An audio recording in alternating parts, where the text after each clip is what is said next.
Bismillahirrahmanirrahim. Assalamualaikum warahmatullahi wabarakatuh. Perkenalkan, nama saya Yunisa Ini Fatmala dengan nomor NIM 12022210004 dari kelas SI 4501.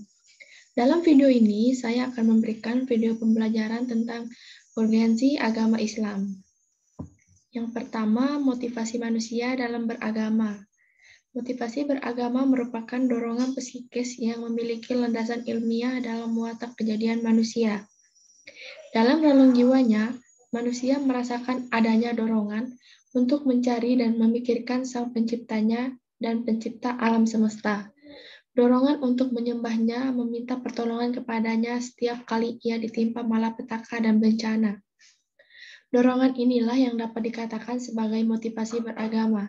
Motivasi beragama dalam diri manusia bergantung pada bagaimana memaknai agama sebagai suatu kebutuhan manusia itu sendiri. Yang kedua, macam-macam motivasi beragama. Yang pertama, yang secara umum, motivasi beragama sangat berkaitan langsung dengan perjalanan rohani seseorang untuk mencari kerindahan Allah.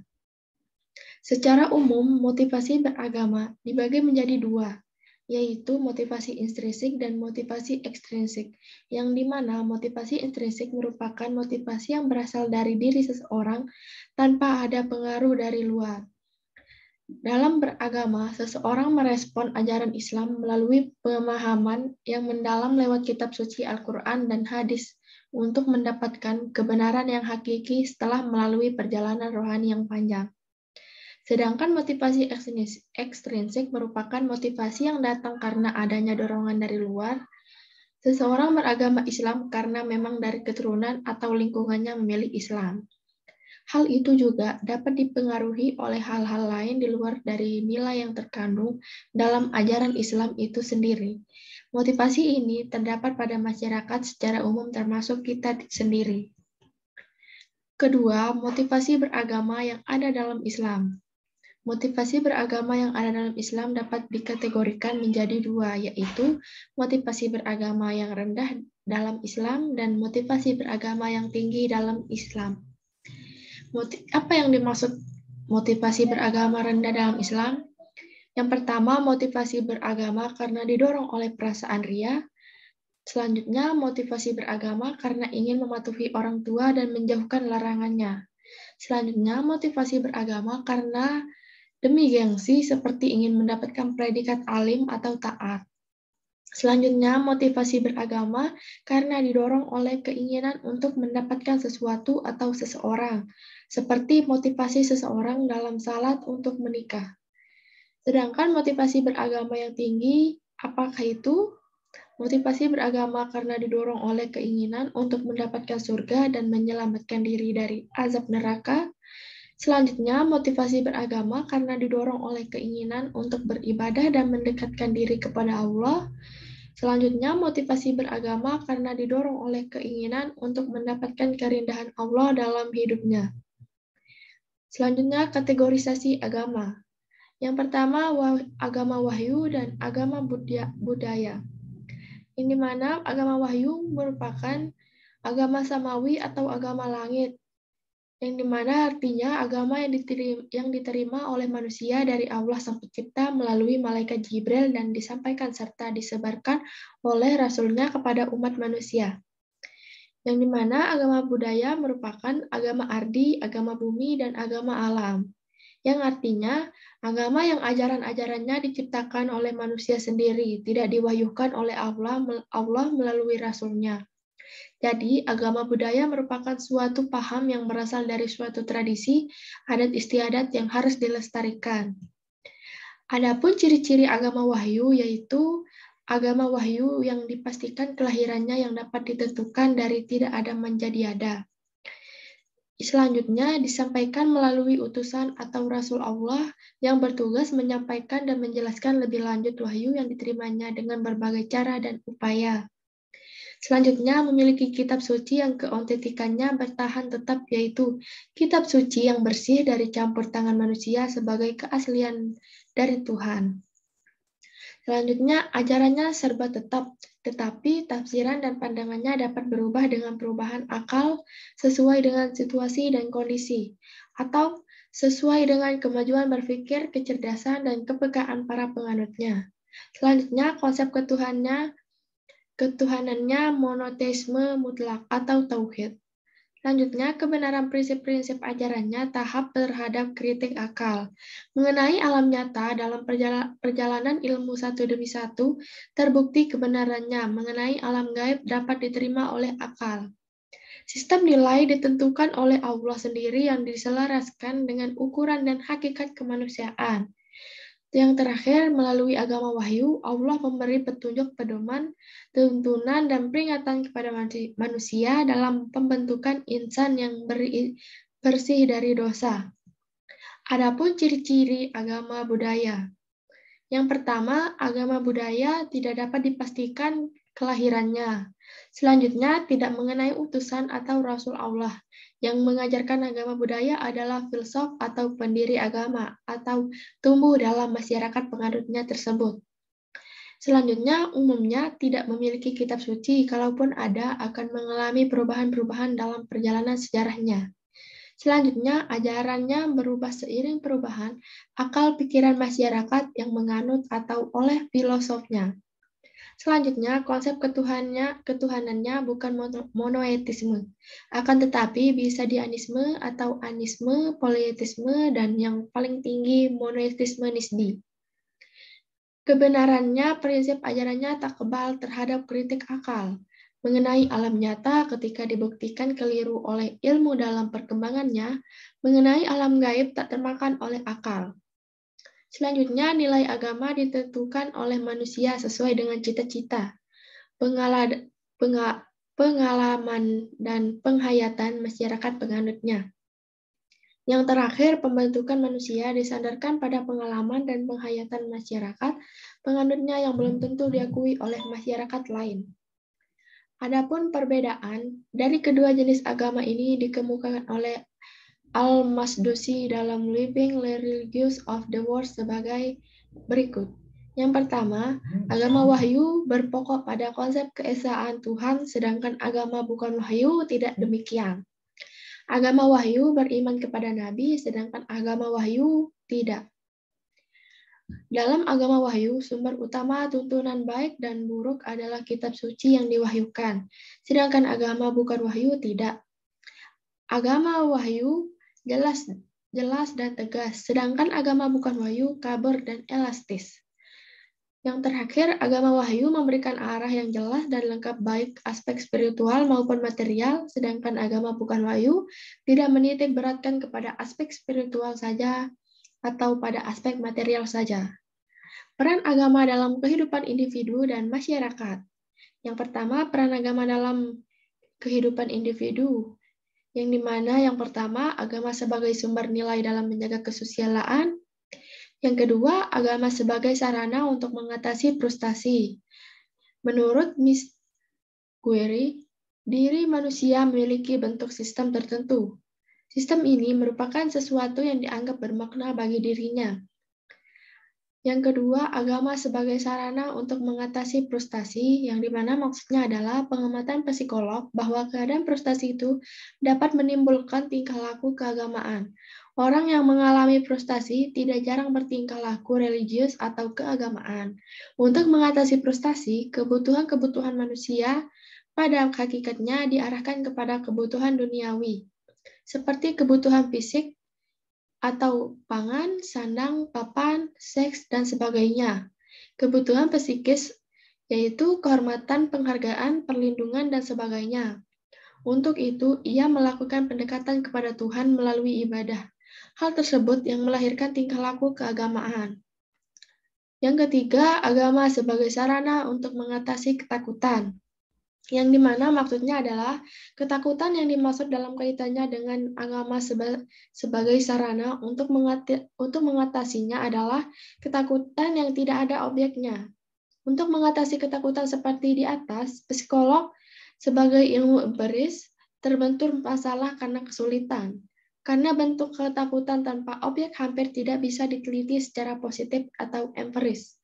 Karena ketakutan tersebut biasanya tersembunyi dalam gejala-gejala lain yang merupakan manifestasi terselubung dari ketakutan. Misalnya dalam bentuk gejala malu, rasa bersalah, takut kecelakaan, rasa bingung, dan takut mati, timbulnya motivasi agama masalah satunya karena adanya rasa takut. Selanjutnya, agama sebagai sarana untuk memuaskan keingintahuan, yang dimana maksudnya adalah agama mampu memberikan jawaban atas kesukaran intelektual kognitif. Sejauh kesukaan itu diresapi oleh keinginan eksistensial dan psikologis, yaitu keinginan dan kebutuhan manusia alam orientasi dalam kehidupan. Agar dapat mendapatkan diri secara berarti dan bermakna di tengah-tengah alam semesta ini, tanpa agama, manusia tidak mampu menjawab pertanyaan yang sangat mendasar dalam kehidupannya, yaitu dari mana manusia datang, apa tujuan manusia hidup, dan mengapa manusia ada, dan kemana manusia kembalinya setelah nanti. Selanjutnya, agama sebagai pembentuk kata hati. Agama sudah menjadi potensi fitrah yang dibawa sejak lahir.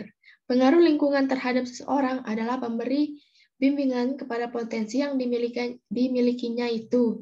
Demikian, potensi fitrah itu dapat dikembangkan sejalan dengan pengaruh lingkungan, maka akan terjadi keselarasan. Sebaliknya, jika potensi itu dikembangkan dalam kondisi yang dipertentangkan oleh kondisi lingkungan, maka akan terjadi ketidakseimbangan pada diri seseorang. Berdasarkan pendekatan ini, maka pengaruh agama dalam kehidupan individu adalah memberikan kemantapan batin, rasa bahagia, rasa terlindung, rasa sukses, dan rasa puas. Selanjutnya, peran agama dalam kehidupan masyarakat, yang dimana berfungsi sebagai edukatif, maksudnya ajaran agama secara yuridis berfungsi menyuruh dan melarang. Kedua unsur suruhan dan larangan ini mempunyai latar belakang mengarahkan bimbingan pribadi, penganutnya menjadi baik dan terbiasa dengan yang baik menurut ajaran agama masing-masing. Yang selanjutnya berfungsi sebagai penyelamat, yang maksudnya adalah keselamatan yang meliputi bidang yang luas adalah keselamatan yang diajarkan oleh agama. Keselamatan yang diberikan oleh agama kepada pengautnya adalah keselamatan yang meliputi dua alam, yaitu dunia dan akhirat. Selanjutnya berfungsi sebagai pendamaian. Yang dimaksud adalah melalui agama, seseorang yang bersalah atau berdosa dapat mencapai kedamaian batin melalui tuntunan agama. Rasa berdosa dan bersalah akan segera menjadi hilang dari batinnya apabila seseorang yang bersalah telah menebus dosanya. Selanjutnya berfungsi sebagai sosial kontrol, yang dimana ada mempunyai 3 contoh, yaitu dalam hal ini agama dapat berfungsi sebagai pengawas baik secara individu maupun secara kelompok. Yang kedua, secara instansi agama merupakan norma yang harus dipatuhi oleh para pengikutnya. Selanjutnya, secara dogmatis atau ajaran mempunyai fungsi kritis yang bersifat profetis atau kenabian. Selanjutnya berfungsi sebagai pemupuk rasa solidaritas, yang maksudnya adalah para penganut agama yang sama secara psikologis akan merasa memiliki kesamaan dalam satu kesatuan dalam iman dan kepercayaan. Rasa kesatuan ini akan menimbulkan rasa solidaritas dalam kelompok maupun perorangan. Bahkan kadang-kadang dapat membina rasa persaudaraan yang kokoh.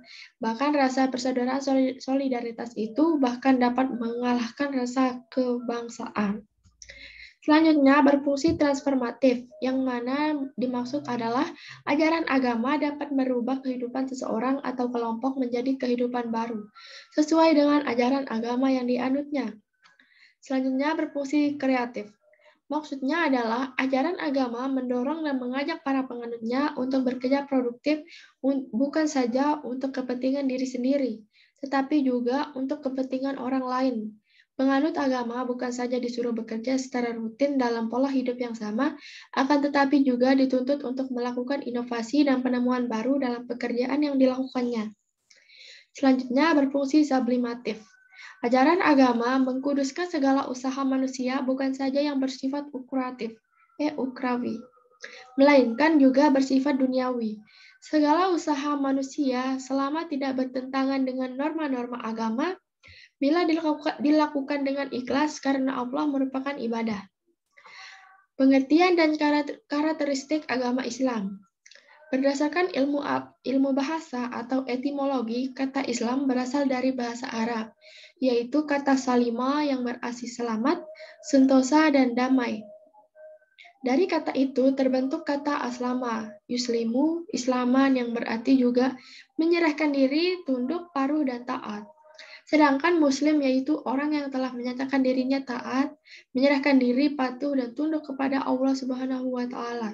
Secara istilah, terminologi, Islam berarti suatu nama bagi agama yang ajaran-ajarannya diwahyukan Allah kepada manusia melalui seorang rasul. Ajaran-ajaran yang dibawa oleh Islam merupakan ajaran manusia mengenai berbagai segi dari kehidupan manusia. Islam merupakan ajaran yang lengkap, menyeluruh, dan sempurna yang mengatur tata cara kehidupan seorang Muslim baik ketika beribadah maupun ketika berinteraksi dengan lingkungannya. Karakteristik agama Islam.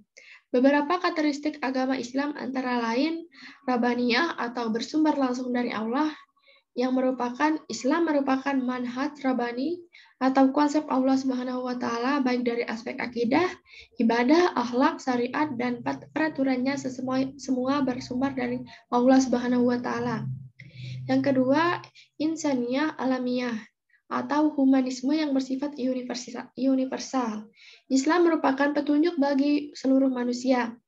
Bukan hanya untuk suatu kaum atau golongan, hukum Islam bersifat universal dan dapat diberlakukan di setiap bangsa dan negara. Yang ketiga, syamil mutakamil atau integral, menyeluruh, dan sempurna. Islam membicarakan seluruh sisi kehidupan manusia, mulai dari yang masalah kecil sampai dengan masalah yang besar. Yang keempat, al-basatah atau elastis, fleksibel, dan mudah. Islam adalah agama fitrah bagi manusia, oleh karena itu manusia niscaya akan mampu melaksanakan segala perintah nyata tanpa ada kesulitan, tetapi umumnya yang menjadikan sulit adalah manusia itu sendiri. Yang kelima, al-adalah atau keadilan. Islam datang untuk mewujudkan keadilan yang sebenar-benarnya, untuk mewujudkan persaudaraan dan persamaan di tengah-tengah kehidupan manusia, serta memelihara darah jiwa, kehormatan, harta, dan akal manusia. Yang keenam, keseimbangan atau equilibrium, balance, moderat. Dalam ajaran Islam terkandung ajaran yang senantiasa menjaga keseimbangan antara kepentingan pribadi dan kepentingan umum, antara kebutuhan material dan spiritual, serta antara dunia dan akhirat. Yang ketujuh, perpaduan antara keteguhan prinsip dan fleksibilitas. Ciri khas agama Islam yang dimaksud adalah perpaduan antara hal-hal yang bersifat prinsip atau tidak berubah oleh manapun, dan menerima perubahan sepanjang tidak menyimpang dari batas syariat. Yang kedelapan, graduasi atau berangsur-angsur dan atau bertahap. Hukum atau ajaran-ajaran yang diberikan Allah kepada manusia diturunkan secara berangsur-angsur sesuai dengan fitrah manusia. Jadi tidak secara sekaligus atau radikal. Yang kesembilan, argumentatif atau filosofis. Ajaran Islam bersifat argumentatif, tidak bersifat dogmiter. Dengan demikian, Al-Quran dalam menjelaskan setiap persoalan senantiasa diiringi dengan bukti-bukti atau keterangan-keterangan yang argumentatif dan dapat diterima dengan akal pikiran yang sehat atau rasional religius. Sekian dari saya. Assalamualaikum warahmatullahi wabarakatuh.